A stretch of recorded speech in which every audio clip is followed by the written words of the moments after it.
I'm J.R. Andrews, Vice President of Institutional Advancement and Alumni Engagement here at Westminster, and I want to welcome you to the 2020 Westminster College Alumni Achievement Awards.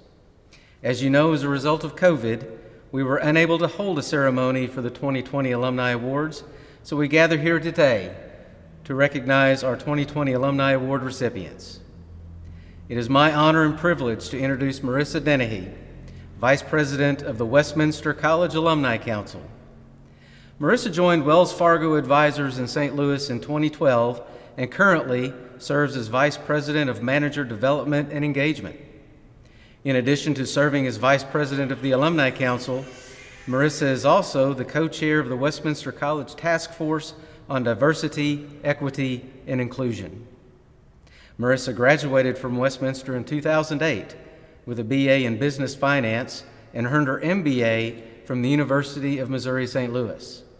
She also holds a Series 7 license as well as a professional certification in Diversity and Inclusion from Cornell University.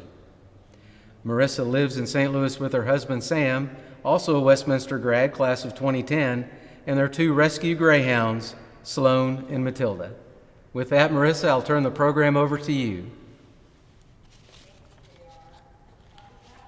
Westminster Alumni Council, I also want to welcome you to the virtual Alumni Awards Convocation. Today, we are honored to be able to gather together at a distance to honor and recognize the achievements of 7 of our esteemed and deserving alumni. It goes without saying that all of us watching this ceremony realize Westminster is a very special place.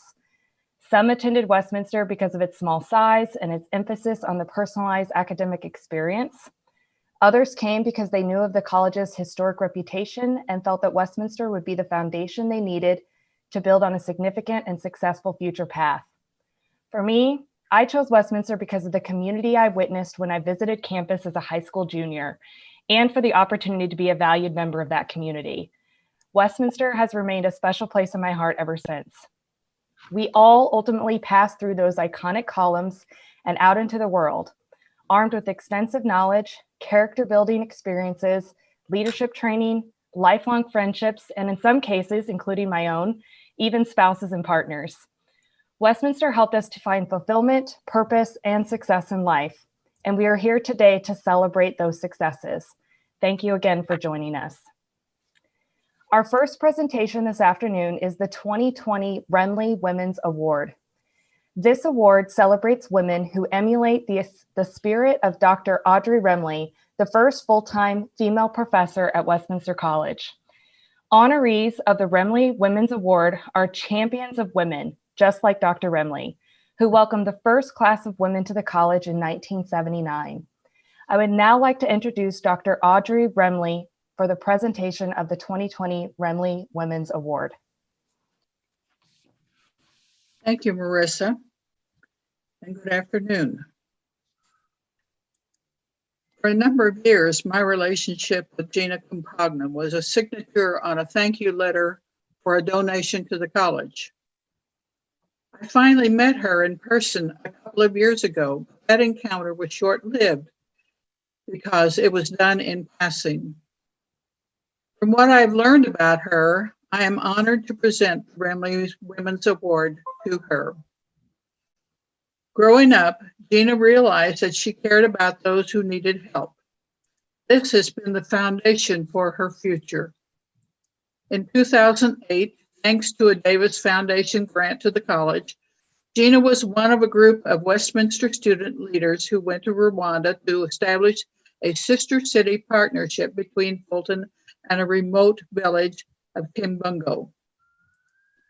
Following that trip, this group developed a partnership with a nonprofit organization called Humanity for Children. Today, a satellite health clinic was built for women and children in Rwanda. Gina has followed the progress of this project, which has grown and has added educational and economic initiatives. In 2014, Gina traveled back to Rwanda with the next student group and witnessed the advances that had been made. In the summer of 2009, After her graduation from Westminster, she planned and led the first Blue Jay alumni road trip traveling to 19 cities and 9 states in 3 weeks, and they met over 600 alums. When she returned, the college had a job offer for her, a full-time job in the alumni office. In 2 years, she became the director of advancement services. Over the 7 years that she held this position, she processed and managed monetary donations that came into the college to the tune of $66 million. Imagine all the acknowledgement letters that went out of her office for that. When I asked Gina for her estimate of how much money she had processed, her guess was around $50 million. But I want to use a quote from Gina. She wasn't sure about her guess. So in her own words, quote, given my passion for data integrity and accuracy, unquote, she asked the person who was doing her job to check to see what the real dollars were. How much I appreciate her attention to detail. Gina gave me the names of 3 colleagues on campus to see how they would describe her. Carolyn Perry's words were vivacious, parenthetically, hilarious, determined, creative, and uproarious. However, Carolyn had to write more, so I am going to quote her. She said, quote, I loved working with Gina because she had one of the quickest, most creative minds I've ever known. She loved detail and could see through to the fine points that the rest of us missed. She was incredibly creative and could envision innovative solutions to problems as easily as she could imagine the color scheme and decorative layout for the next big event. She was one of the hardest workers at Westminster, incredibly loyal and determined to bring out the good in people and situations. And in the end, she was just gut-splitting funny, unquote. Cinnamon Brown said that Gina was genuine, personable, strong, professional, and passionate.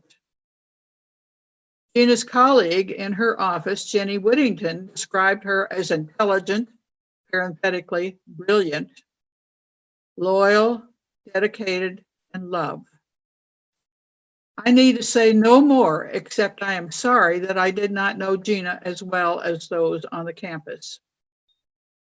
Unfortunately for the college, Gina is now working in the corporate world, but she has found a way to still contribute to those in need. She is serving on the board for Big Brothers Big Sisters in Central Missouri. I am honored to present the Remley Women's Award 2020 to Gina Pagna.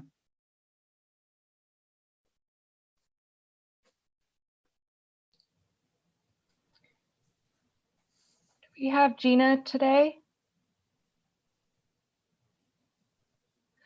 All right. Well, we will accept this amazing honor on her behalf. She is an extraordinary woman, certainly a perfect example of a strong Westminster woman, and this award is very well deserved. So we will accept this on her behalf today. Congratulations, Gina. We will now recognize our Young Alumni Achievement Award honorees. This award was established in 2009 to recognize alumni who have graduated within the past 5 to 15 years and who demonstrate the Westminster mission through outstanding achievement early on in their chosen career, or those who have proved dedicated leadership and service to their community. This year, we have 2 outstanding alumni who will receive this honor. She likely won't remember this, but our next presenter was actually my tour guide when I visited Westminster in high school. She was incredibly convincing, as evidenced by my sitting here today as a member of our alumni community.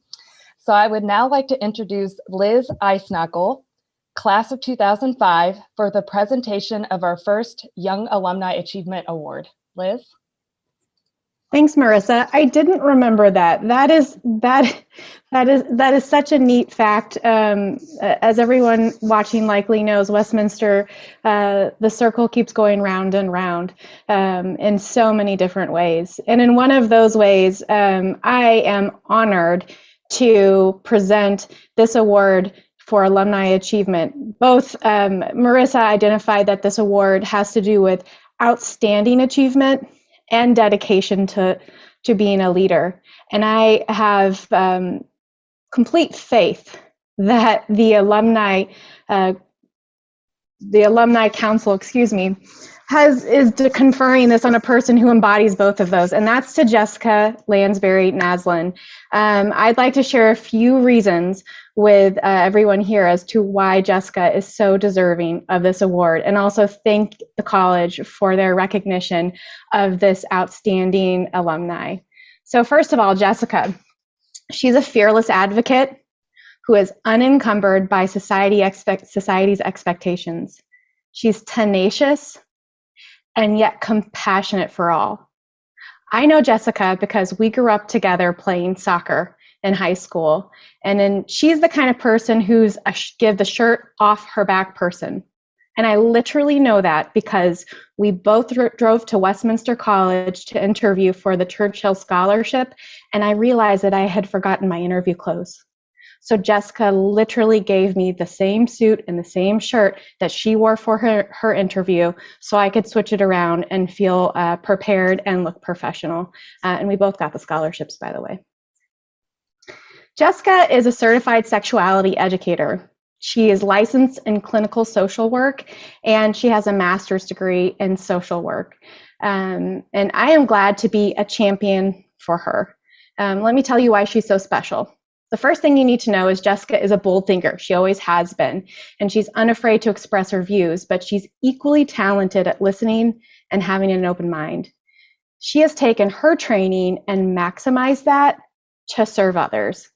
And in serving others, she betters our community as a whole. She regularly advocates for those who do not have a voice who are overlooked by society. For example, she created the first healthy relationships, sexuality, and abuse prevention program through the YWCA in the St. Louis area where she lives. This resulted in the education of individuals, support staff, law enforcement, and medical staff about the intricate layers of support needed to prevent exploitation of people with intellectual and developmental disabilities. She also manages a Safe Circle Coalition, or managed at a certain point, which is a volunteer-based and funded collaboration of disability provider agencies. I'm not very good at saying that. Sorry, Jessica. That's a mouthful. But that's an organization in the St. Louis area that's concerned with preventing sexual abuse against individuals with developmental disabilities. What Jessica does takes a lot of chutzpah. She has to be and is undaunted by the taboos of where sexuality and public discourse meet. She owns her own practice. She not only sees private patients, but she also facilitates agency and community workshops that focus on sexuality, boundaries, healthy relationships, and abuse prevention. She works directly with and finds ways to support sex workers to ensure that they are safe, and supports youth who have need for mental health services, and works with victims of sex trafficking and victims of sexual abuse. She's also, not surprisingly, an adjunct professor, and she works at UMSL. As a result of her work, she's a sought-after speaker. She speaks locally, nationally, and even on the international levels about her work. I just remain so impressed with Jessica. And what I'd like to say to everyone listening is, when it comes to talking about sexuality and abuse, I believe our society is just finding its footing. And it's individuals like Jessica who pave the way for strengthening our resolve as a community, for shedding the light on these topics. And it's important to talk about them, and it's important for people to provide support. She provides lifelines for those individuals who need it. She actively educates on the topic of sexual abuse and prevention, and offers free and sliding sessions. This work, I believe, is a critical component for future prevention. She does all of this all of this while having a young, beautiful family and a husband. And as someone in that personal situation too, I just know how hard it is to carve out time to do things in others. And she does for others on behalf of others. And she does that on a regular basis. She could choose to spend her time in so many ways. And she is a great spouse and a great mother and a great family member. And I see some of her family members here. But she doesn't just do that. She also uses her special talents to give back to our community. So I'm a little emotional about it. Sorry, Jessica, but thank you for what you do. Oh, I got her. Thank you for what you do for our society and for your leadership. And I'm proud to call you a friend and a fellow alumni.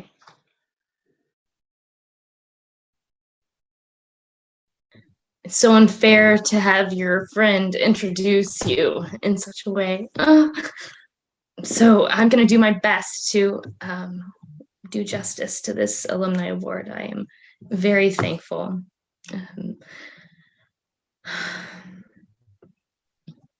I'm humbled to be a recipient of the Alumni Award. My ability to support individuals in their sexual lives is only possible because I have a strong support system.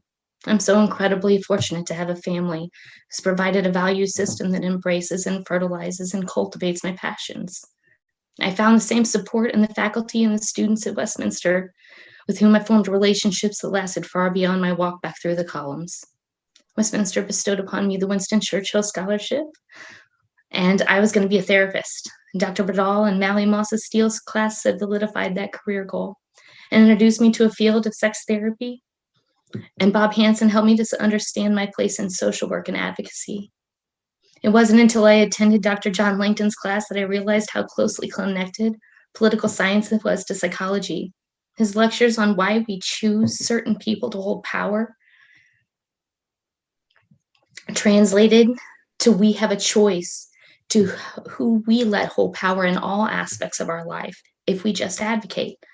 If you really think about it, the only true choices you have in this life are your friends and your romantic partners, and they hold a lot of power. Making the best decisions about those people will be the catalyst in our growth and hopefully an understanding of equal power and energy exchange. And this is the root of the philosophy of my therapy. Westminster supported networking through internships and experiences like the ones I had through the Coalition Against Rape and Domestic Violence, colleagues that I still have professional connections with 20 years later. It's also made me acutely aware of how many people with intellectual and physical disabilities were being assaulted. Working as a Rimley Women's Center intern and helping to organize and facilitate a session of the first Women's Leadership Conference was such a privilege as well. Westminster has given me more than I could ever have imagined. I received an exceptional education, taught me to believe in the courage of my convictions,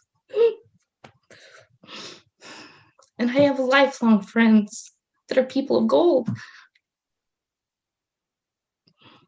I have a romantic partner and a fellow graduate whom I married 15 years ago in a church, a few steps from the dorms where we met. Someone continues to support me and a growing family. And today, this beautiful award that reminds me of how my passion has inspired others to be leaders in their lives. So thank you, Liz. And thank you, Westminster.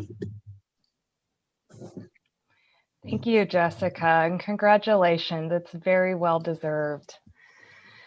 I would now like to introduce our next speakers, Josh Harlow, class of 2006, David Berry, class of 2012, and John McFarland, class of 1962, for the presentation of our next Young Alumni Achievement Award. Thank you, Marissa, and I can go first, and then I'll hand it off to David, and David can give it to Mr. McFarland. First off, I think one of the things that Jessica just said, one of the true choices you get in life are your friends, and that's something about David Jackson. David Jackson, there's really you can describe him as a friend, but I describe him as a brother, fraternity brother of mine, someone that who from day one, he and I clicked. A lot of people on campus know David and I work in politics on a professional basis. But we not only clicked because of that, we clicked because we're people that always sought to help others. David always wanted to help other people as much as he possibly could, was always looking to help mentor folks at Westminster. So the first thing is I view David as a brother. David's also a leader. A few years ago, I was able to come back to campus and David was there and we were talking with students. And one of the things that jumped out at me is that, you know, I offered to help these students, but they'd already all received help from David in their political science classes, whether it's getting an internship or getting connected on a campaign or whatever it might be in the political world. David had already helped them. So, I mean, he's somebody that just embodies that at Westminster.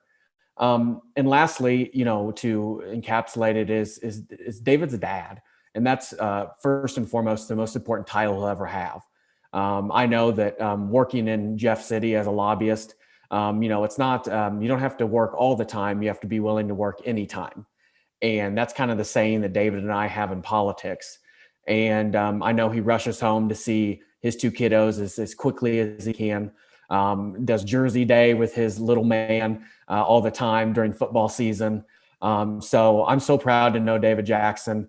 David Jackson, you know, he, you know, said one time that I'm a mentor to him. I would say the other way around. My life has been fully enriched by knowing David, both personally and professionally. And I can't understate the impact that he's had not only in my life, but tons of people interested in politics in Westminster. So with that being said, I'll hand it over to David. Thanks, Josh. I think you encapsulated David very well there, and I could say so many things that are very similar in nature. I want to thank Westminster for allowing me to participate in this ceremony today. I went to high school with David, and he recruited me to Westminster. He recruited me to join Kappa Alpha Order with him, and then he recruited me to my first job out of college. And there he grew that firm that we worked at in multiples. And then he's also excelling at his new firm that he has helped grow tremendously over the past several years. During our time at Westminster, not only did he help students academically, but he helped them understand the value and the importance of finding a good job and helping others along the way. And that's something that Westminster excels at, and they continue to excel at. I can't think of any other graduate of any class that I'm familiar with that's more deserving of this award. That's for sure. He completely epitomizes the characteristics of somebody you want in a Westminster Blue Jay. His passion for the college tradition is infectious, no matter who he's talking to. And I couldn't be more proud of him. So congrats.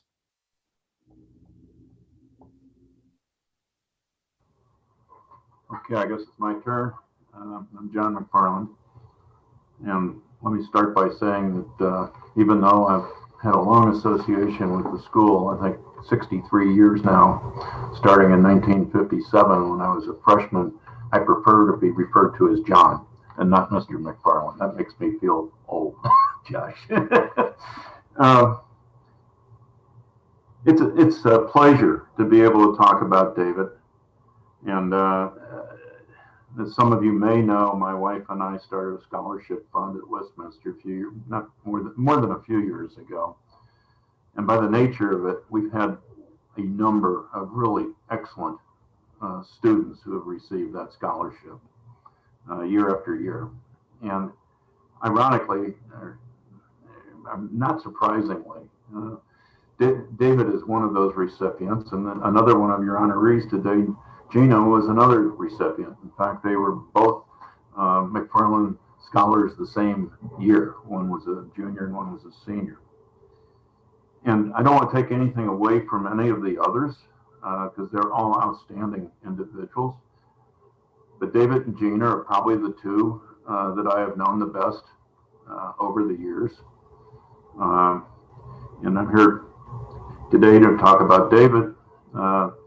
So I got acquainted with David in 2008 when he became the recipient of our scholarship. In our practice, and I say our, my wife who passed away last summer, Karen, and I made it a practice to get to know the scholarship recipients on a personal level. We went out of our way to have lunch and dinner whenever we could to get together with them. And David and Gina were probably the two we got to know the best. And so I've followed David's career through college. I have followed his career since he's been out of college. I attended his wedding, and I followed David and his family on Facebook. So I feel like I know him pretty well. And he's been an outstanding achiever, and I'm not going to sit here and list all the awards, and although they've been terrific, like 30 under 30 and things like that in St. Louis. And but I would describe David as a focused achiever. He's been a very successful employee in his two companies, and I know he's been very successful in his marriage, and he's obtained many honors. And I know while he was doing all that, he was getting an MBA from Oregon University, and he's been active in civic organizations. So he's just a remarkable young man, an extraordinary businessman, a devoted family man, and an active civic participant. In short, I think David is the epitome of what Westminster wants her alumni to be, and I'm very pleased he's receiving this award today. Thank you.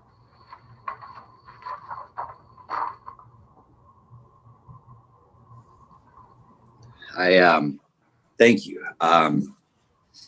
I think that the three people that just introduced me could have been the award ceremony in itself, honoring them. And what they mean to me. I appreciate those words. Try to hold this together. First, I'm going to say, Dave Barry, for anybody who doesn't know, Dave's wife's expecting any day. If you miss your son's birth because of this, I'm going to wring your neck. I hope you know that.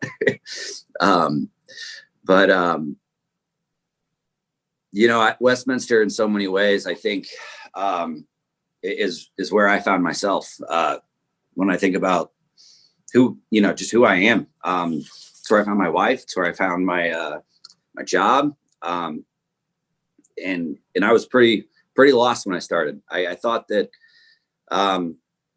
I had no idea what I wanted to do. I went into college really thinking that I'd be spending more money on fake IDs than textbooks. And I ended up making some pretty good decisions and being in the right spot at the right time. Made some poor decisions as well.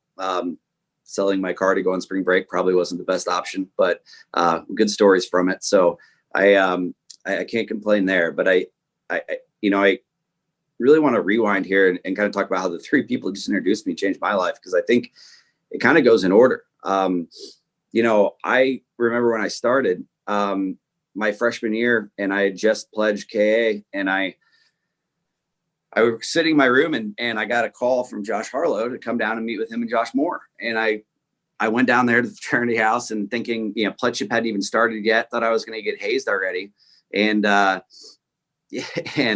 Josh hands me a packet of papers and applications. And he said, "Here, you're applying for student government. You're going to be your freshman class president." And I was like, "What?" And he just gave me all of these things, student foundation. And he said, "You're going to apply, to be a student ambassador later this spring. You have to prove yourself first." And I was kind of thinking, you got the wrong guy. Like, I applied for student council 4 years in a row in high school and got rejected. And kind of felt like a fraud, it wasn't really who I was. And Josh had confidence in me. And it was the first time, really, I felt like, I kind of started to believe in myself. And I remember my sophomore year, whenever an email came out, reminder deadline for the McFarland Family Scholarship. And I was reading the criteria, and it was different than any other scholarship I've seen. And I think it really defines a lot of what Westminster is about. And it was perfect for me in the sense that it wasn't based off your ACT. It wasn't based off just your high school grades. It was based off what you'd done at Westminster so far and what you'd plan to do after and the impact you plan to have on the school. It wasn't, not that there's anything wrong with straight donations and scholarships, but it was really a role to play on campus than it was just the tuition payment. And I, at the time, was,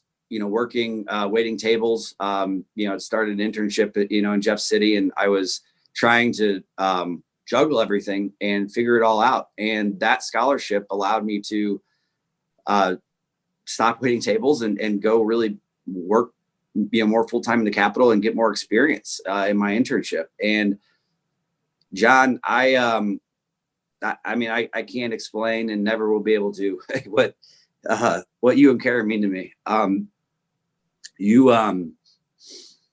The fact that how embedded you are, I thought whenever you first wanted to get together for lunch, I was worried my award was going to get yanked. How you were really testing me out to make sure what I put in the application was true. And I realized, you weren't there to quiz me or anything. You just really enjoy people and you enjoy getting to know students, you enjoy campus. And if every alum cared,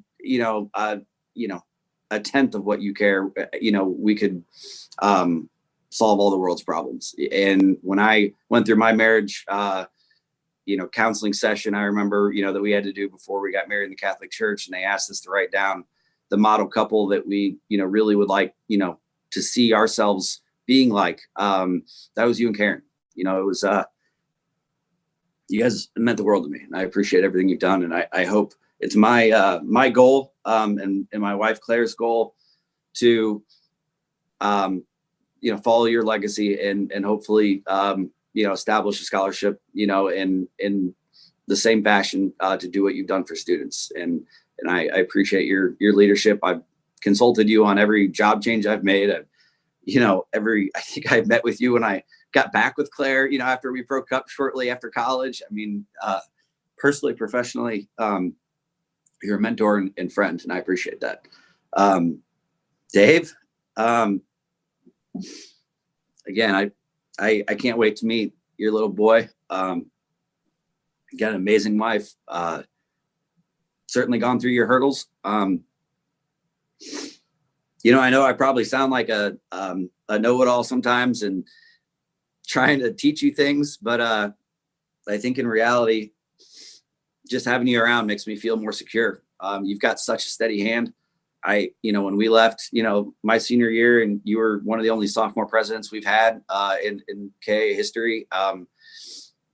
We were all comfortable. The house was in good hands, and you led them to amazing heights. And you've done the same thing professionally.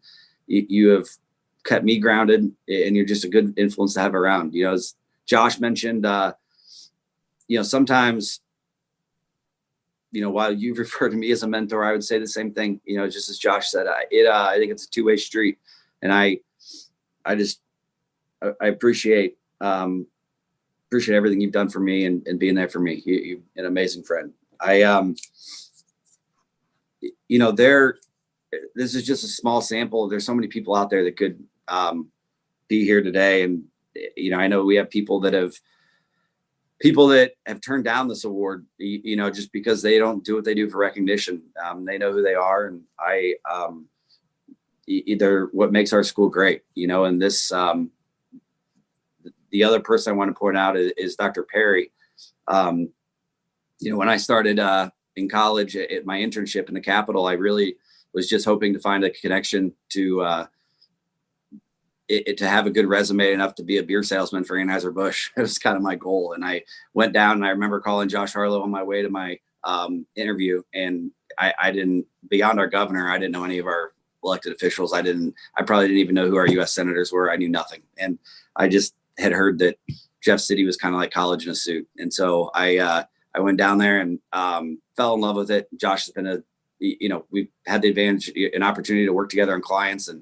But I had the opportunity my junior year to start working full time in Jeff City and do independent studies. And there was one class though that fell in the way that would require me to be on campus, 2 days a week, and would have interrupted my schedule in Jeff City and my ability really to start working full time, on salary, while I was also also in school and doing independent studies. And I was turned down by my advisor and said, I can't do it. You have to be on campus for this class. And I appealed it. And I remember talking to Dr. Perry, and she said, well, David, why are you in college? And I said, I mean, because I thought that's what you had to do to get to college. She's like, well, what do you think your goal here is upon graduation? And I said, to get a job.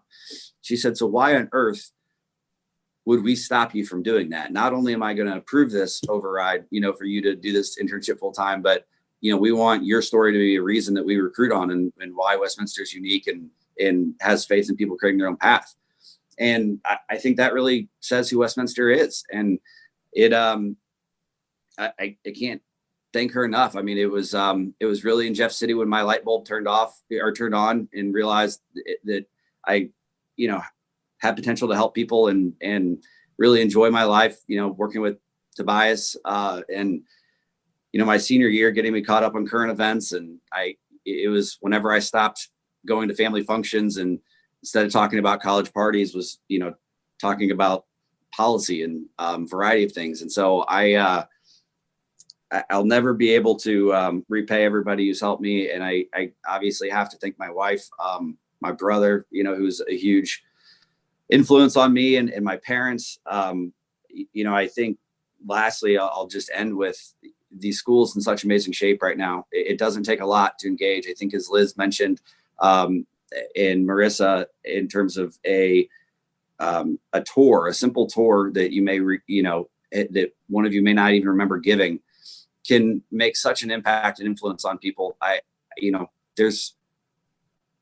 remember countless times that I have met alumni in college, and the impact they have goes such a long way. And I think we all owe it to ourselves, to take time when things open back up on campus, go meet with somebody and talk to them for 5 minutes, because it will have a huge impact on them. And we've got an incredible opportunity with President Lofi now. The school's in amazing shape, and it's our job, I think, as this small nucleus of people, that care enough about the school to be on this call, and to tell that story and try to recruit more kids and continue to make our institution great. So I appreciate the opportunity and what it's done for me. And thank you to all of you. Congratulations, David. With 3 nominations, it's very clear, of course, of the impact you've had on your peers and fellow alumni, so it's very well deserved. We'll now recognize our Alumni Achievement Award nominees. The Alumni Achievement Award is presented annually to alumni whose accomplishments reflect the Westminster mission and who have distinguished themselves through personal or professional achievements or through significant contributions to society. We have 4 outstanding alumni who will receive this distinguished honor. On behalf of nominator Pat Coulter, class of 1969, I would like to introduce our first Alumni Achievement Award recipient. Raymond Eugene Mike Baker came to Westminster in 1965 from Brookfield, Missouri, where he was a strong student and athlete. Once at Westminster, he joined the Sigma Chi fraternity, where he began to demonstrate the ability to inspire lasting friendships and to work well with people of all levels. He was particularly effective at persuading individuals to work together toward common goals. Mike graduated in 1969 with a degree in political science, as he had aspired to a career in statewide politics. However, with leadership has brought him abundant recognition over the years, including being selected for Who's Who in Missouri, Who's Who in Finance and Industry, Who's Who in American Politics, and Outstanding Young Men of America. Mike is a passionate civic leader, serving on numerous boards in his community, and as a past president of the Brookfield Chamber of Commerce and Rotary Club. He is a consistent and enthusiastic supporter of Westminster as well, which we thank him for. Mike and his wife Carol reside in Leawood, Kansas, and have 2 married daughters, Brooke and Ashley. It is my pleasure to present this award to Mike Baker.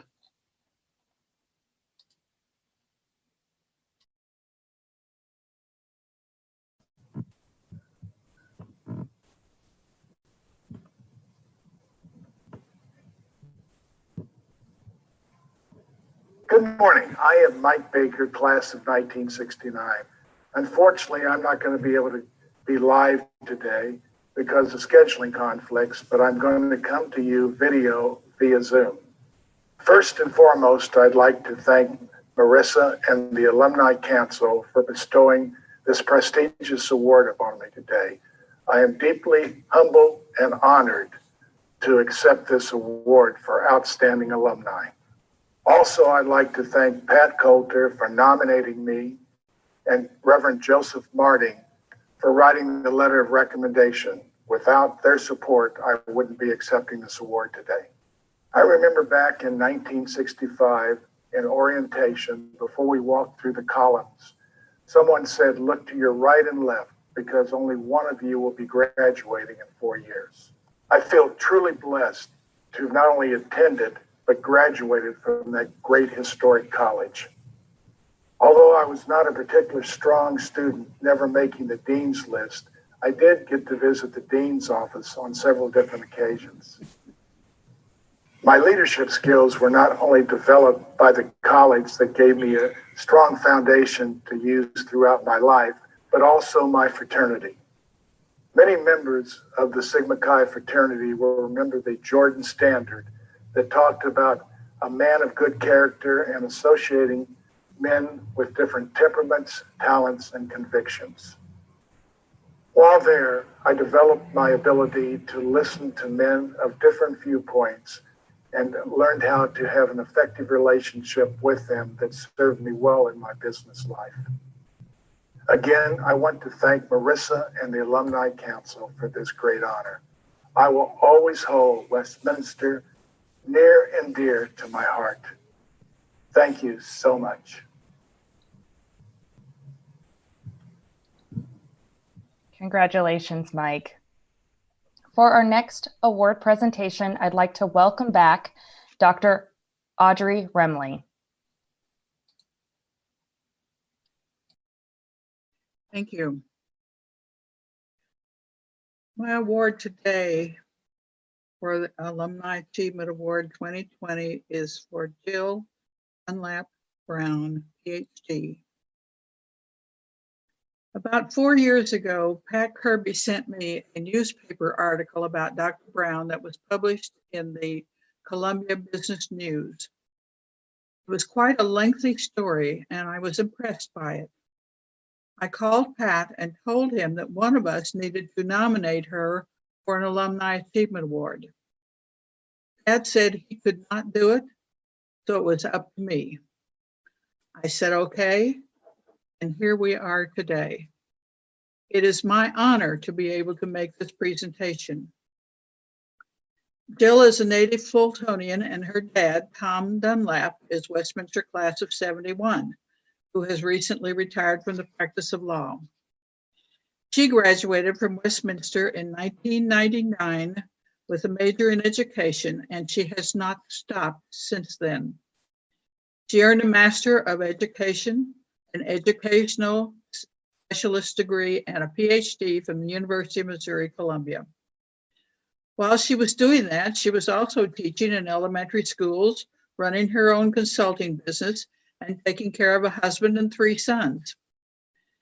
Dr. Brown joined the Columbia Public Schools, and in 4 years, she has risen to her current position of Assistant Superintendent for Elementary Education. Her primary focus is reading. She has watched children learning to read, and from early on, she has seen the struggle some children have. She has read the professional literature and thought about it and asked herself questions about it until she has done her own study. She became a reading specialist. She wasn't done. Her observations of the problems children were having in learning to read was different from one child to the next. These difficulties began to show a pattern and thus could be categorized. But diagnosing the various problems was only the first step. The literature had suggested a number of interventions or solutions to help children learn to read, but which ones worked and which ones didn't? Jill's research led her to try all kinds of interventions for the different problems that she saw and tested. She found that some interventions worked with certain types of problems but did not work for others. Her research has resulted in her writing a book entitled Matching Reading Data to Interventions, a simple tool for elementary teachers. A couple of years ago, I heard the superintendent of the Fort Worth Independent School District speak, and he was describing the emphasis the Fort Worth system was placing on reading. His remark was that up to the third grade, the emphasis is on learning to read. And after the third grade, it is reading to learn. I see educators like Dr. Brown as being on the ground floor of this endeavor, as her book is designed to teach teachers how to spot reading problems and how to ameliorate these problems at an early age. Our society today demands an educated workforce, and even a high school diploma doesn't go very far. Reading is essential. Dr. Brown's research, experience, and practice in the classroom has enabled her to take what she has learned to many other classrooms to the benefit of the children. I have witnessed many Alumni Achievement Awards over the years, and most of them were richly deserved. I have learned that success is achieved in many ways that can range from being the CEO of a billion-dollar corporation to inventing a new procedure for curing an illness and to teach kindergartners to read. I am pleased to recognize Dr. Jill Dunlap Brown today for her contribution to the field of education and for her significant research. It is easy to understand why she is now in charge of elementary education in the Columbia Public Schools. She is the epitome of the old saying that if you want a job done, look for someone who is busy. Dr. Brown, congratulations, and I salute you. Thank you, Dr. Remley, for both your kind remarks and for your nomination. It's truly appreciated. I also appreciate your work to always be a champion of women, and your dedication to the advancement of women is truly admired. Westminster has always been a part of my life. As she said, I did grow up in Fulton, and Westminster has been a staple in my home for as long as I can remember. Dr. Remley noted that my father and my brother are both alums as well. And in fact, my father will participate in his 50-year graduation later today. So as I reflect on the award given to me today, I know that I am where I am because of that strong and constant support from both my parents. Education was always a priority in my home. They proudly supported me through each degree and through every step of my career. They were and are consummate champions, and to say thank you will never be enough. And finally, thank you to Westminster College for providing me a strong foundation as I started my career in education. To all the professors that I had and to the college as a whole, my gratitude runs deeply, and I will forever be grateful for that. Thank you to all of you. Congratulations, Dr. Brown, another well-deserved recipient. I would now like to introduce Mr. Jim Bennett, class of 1992, for the presentation of our next Alumni Achievement Award. Hi, guys. This is Jim Bennett, and I'm really excited to discuss Tim O'Reilly, who is one of the winners of the awards. I think we had really hoped that we were going to use Tim's award, which is richly deserved, to get a large group of us together on campus last year or this year at some point in time. And so we're obviously sorry that we couldn't pull that off, but we're very happy to have you guys doing such a nice job on this. Tim was a great fraternity brother and teammate on the basketball team of mine, and we had just a wonderful, great group of friends at the house and on the team back in the late 80s and early 90s. Very good shooter and great teammate. And back then, of course, you would spend many, many hours driving together across the Midwest late nights in the middle of the week without iPhones or iPads. And so you spent a lot of time really getting to know people and eating a lot of really bad fast food. So we got to know each other very well. Tim's already a member of the Beta House Hall of Fame for his tenure as social chairman and his rather epic summer rush parties at the lake, which no one remembers all that well, but an entire generation of our students remember it as the main reason why they came to school with us and why they got into our house. None of us are surprised by Tim's great success after he left. He went to UMKC for law school, started his law firm in Springfield back in the late 90s. But that was really just the beginning of why he's here today. Today he's the CEO of O'Reilly Hospitality Management, which he started back in, I think, 2007, which develops and manages and operates about 40 different hotels and restaurants and stores in 9 different states. He's got hotels that are Marriott's, Hilton's, and a lot of others, and several other exciting business ventures, including some in the golf industry. Needless to say, from the time that he got the award 2 years ago, or whatever that was, to today, he deserves it even more, right? With the challenges of being a major industry participant in hospitality, he's had a year that I suspect he could write a book about, and that has to be one of the most challenging financing, employee management, customer service year that any of us could ever imagine. I can't see how he could do it with no one traveling and him having to take care of so many employees and properties and projects. And so what we gave him the award for is a fraction of where he is today. Tim was a major, I think, under the guidance of Peter High, if I'm remembering right, econ. And also, though, a minor in political science, which a lot of us were back in that day. And Tim was a hugely strong supporter of our endowed professorship for Dr. Langton. And I think he'd tell you that those guys made a big impact on his life.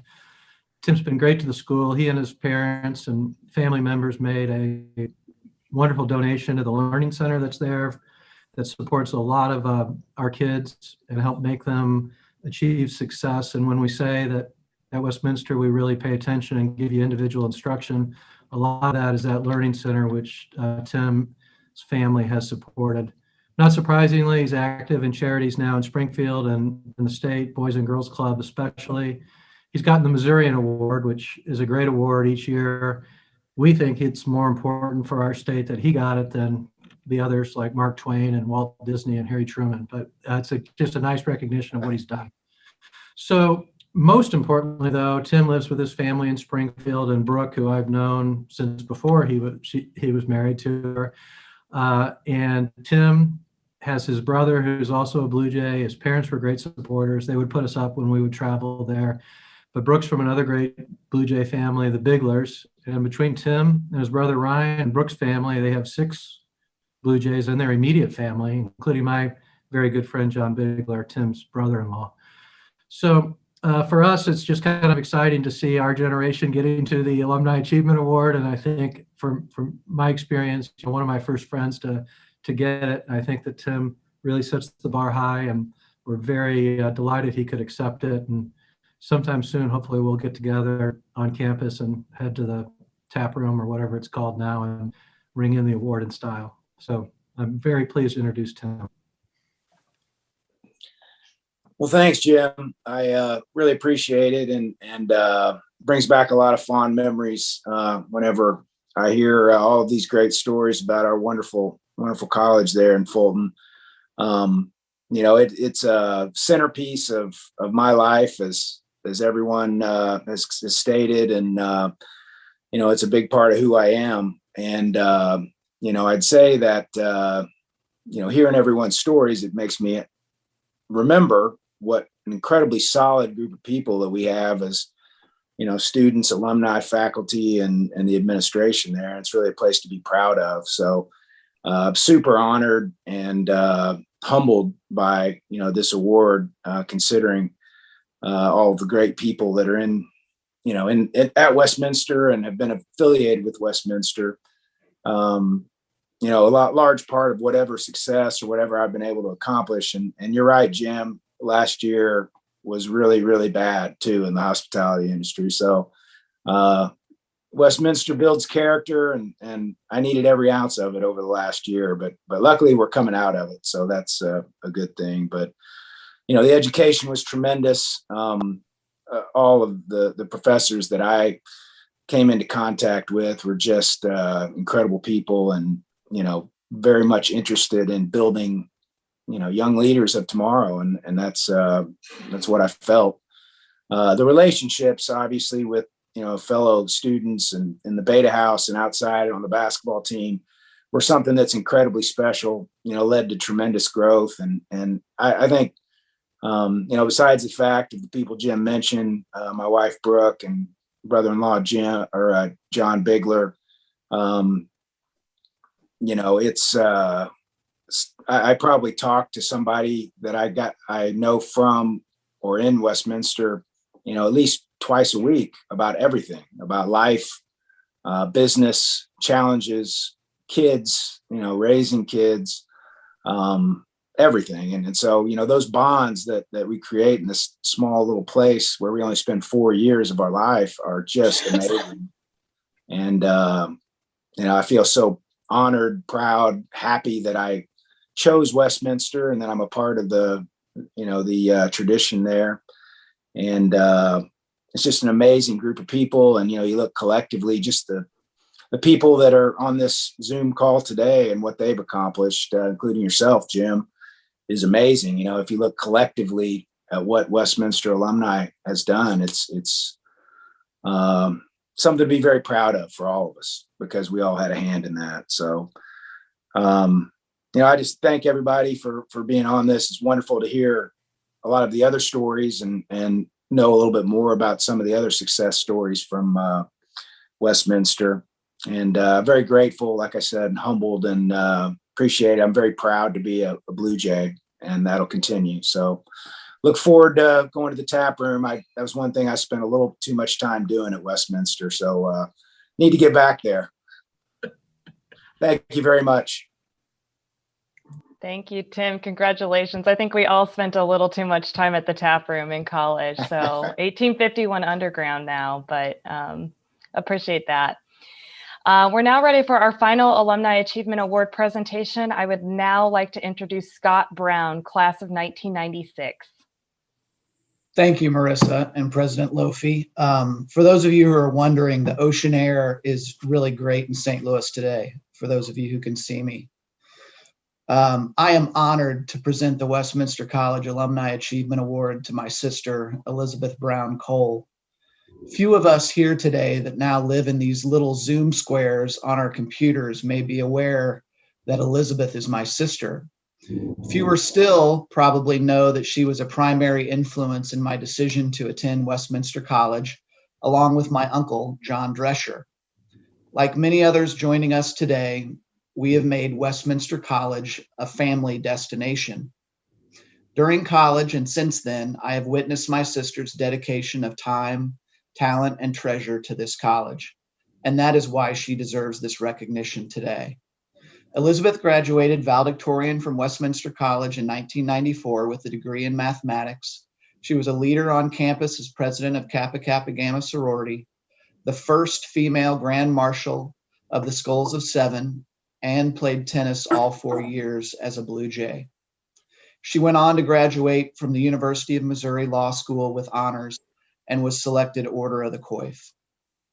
Upon graduation, Elizabeth distinguished herself as one of the key litigators in Missouri's settlement with tobacco companies, worked as clerk in the Missouri Supreme Court for the Honorable Ann Covington, and in business as assistant general counsel for Nextel Partners. But where Elizabeth found her passion, commitment, and engagement in her community was to her growing family as a mother of 3 children, Corbin, Colby, and Libby. Elizabeth and I both chose to raise families in St. Louis, so I've witnessed firsthand her approach to being a parent as one of thoughtful consideration, patience, and interest in and equality to her children, my children, and all their young playmates.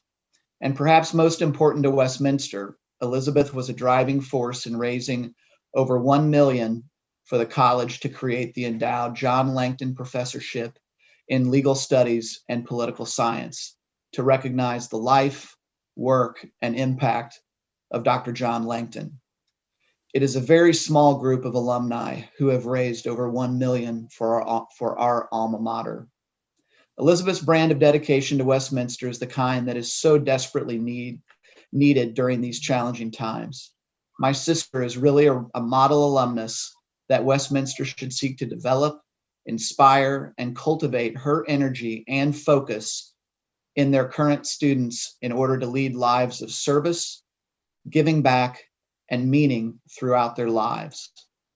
As a distinguished leader in both public and private sectors, her transition to a full-time mother of 3 and community volunteer, and her dedication to raise over $1 million for the Langton Professorship, Elizabeth continues to set the example of what we should all seek to be and to give back to Westminster.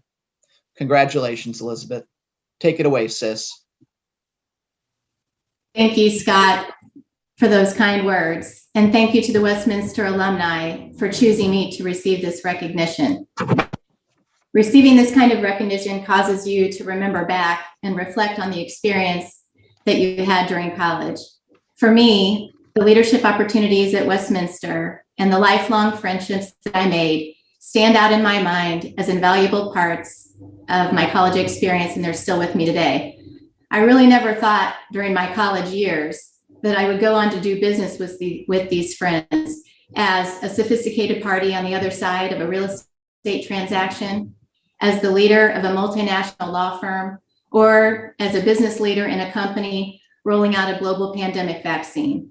But that is who my friends turned out to be, and I'm really proud of them and proud to call them my friends since college. Now, looking forward, Westminster College students should know that the future is bright. There are so many exciting things happening. A 96% increase in applications, President Lofi charting the future, and graduate job placement that has never been higher. It's a great time to be a Blue Jay and to receive this special honor. Thank you.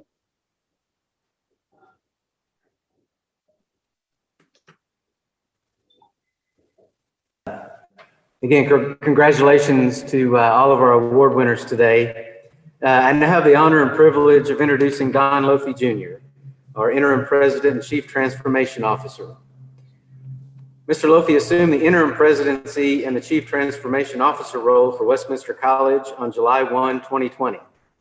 Most recently, he was a partner and the chief risk officer for global business services, mortgage and lending solutions for the IBM Corporation. Don was responsible for the assessment and overall effectiveness of the risk management framework, including risk and compliance policies, as well as risk decision-making and overall program support. His responsibilities also included providing input for strategic, transformational, and restructuring initiatives, as well as oversight of regulatory and customer advocacy communications, business controls, and information security for the organization's domestic mortgage servicing, lending, and related businesses. Prior to joining the IBM Corporation, he served in several senior executive financial and operating roles, public and private, for insurance, community lending, and other financial and mortgage-related services entities, both domestically and internationally. He was also a partner with PricewaterhouseCoopers LLP.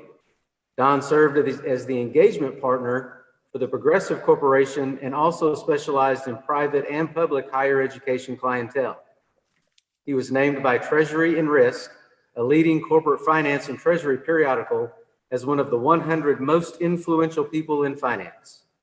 Additionally, he received the Westminster College Lifetime Alumni Achievement Award in 2011.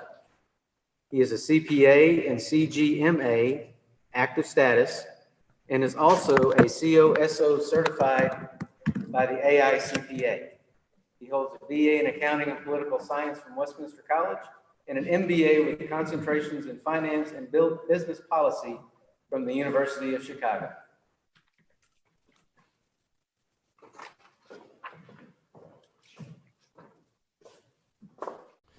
Well, thank you, JR and Marissa. And firstly, we would be a little bit remiss if we didn't recognize Marissa and Nick and the entire Alumni Council for all you have done and continue to do for our college. I assure you it's greatly appreciated. And to all the Westminster College Alumni Award recipients, past and present, are living the Westminster mission. They are leaders in a global community who embody the goals of our time-honored liberal arts tradition. During their life-changing journeys at Westminster, they truly found the intensive focus and clarity to discover their purpose and contribute meaningful and continuing to contribute meaningfully to society. Congratulations on your achievements, and special thanks to each and every one of you as well for joining us today. Thank you.